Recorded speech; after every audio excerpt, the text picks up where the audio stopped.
Yang kedua, Prof, Mm-mm. jangan masuk politik kalau belum kaya. Ha. Cari kekayaan di luar politik. Dulu.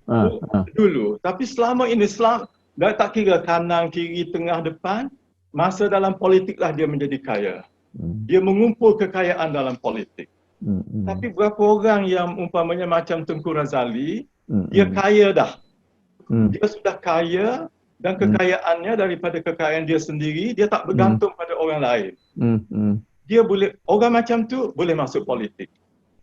Tapi orang macam pensyarah universiti, sorry jangan masuk politik. Duit tak ada. Yalah. Akhirnya lama kelamaan terpaksa terima donation, political funding dan money politics begitu kuat sekali. Sampai sekarang tidak ada mana parti politik yang bersedia mengatakan kita buat suatu undang-undang menyekat the use of money politics. Dan money politics itulah dia akan jadi pedang yang akan yang dua mata, satu untuk pukul musuh, satu lagi dia pukul diri dia sendiri. Jadi saya ingat perlu ada suatu proses pendidikan politik for potential politicians. Dan kita boleh charge money, kita nak bagi free pun. Okey, saya nak buat di Universiti UIA, saya nak bagi free.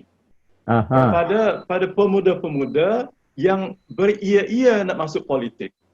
Sebab itu saya rasa maknanya semakin ramai ulama yang tidak bermain politik. Saya rasa itu yang lebih baik.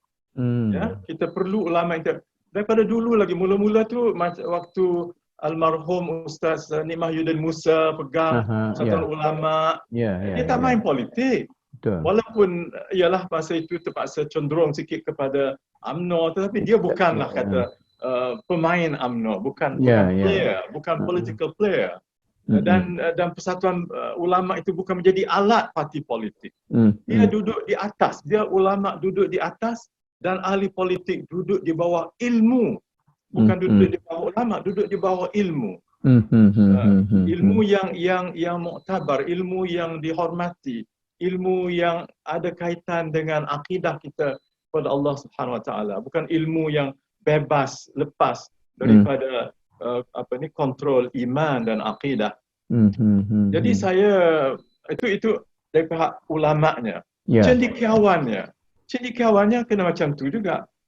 Kan satu waktu kita ada majlis profesor negara.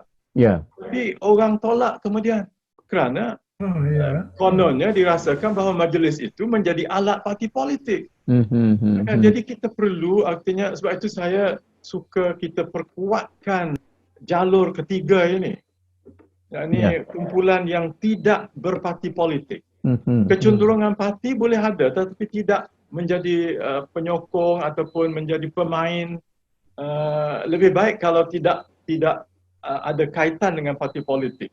Lebih baik begitu. Dan kita perlu perluaskan ini.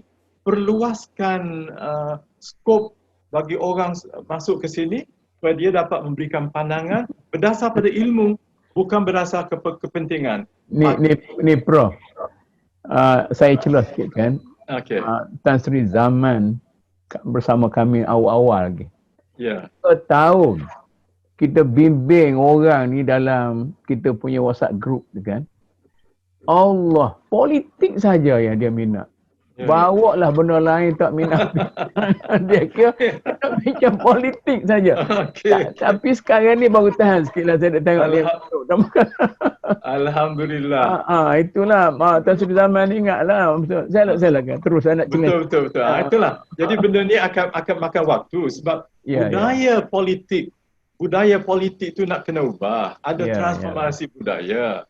Budaya politik itu sendiri maknanya politik bukan berpegang kepada siapa berkuasa tetapi berpandu kepada ilmu yang membawa kepada kebenaran. Jadi tapi kalau pegang pada politik, bukan, dia tak pergi pada kebenaran, dia pergi kepada kepentingan parti atau kepentingan aku. Betul. Dia tak pergi pada kebenaran. Kebenaran akan menjadi mangsa parti politik. Macam-macam label dia boleh bagilah. Macam-macam label untuk nak justify apa yang dia buat.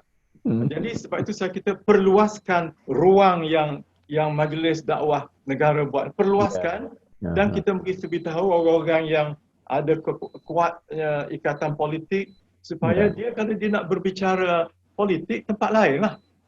Di sini bukan di sini kita nak merubah budaya transformasi, nak lakukan transformasi budaya politik kepada yang meletakkan kepentingan umat di atas parti.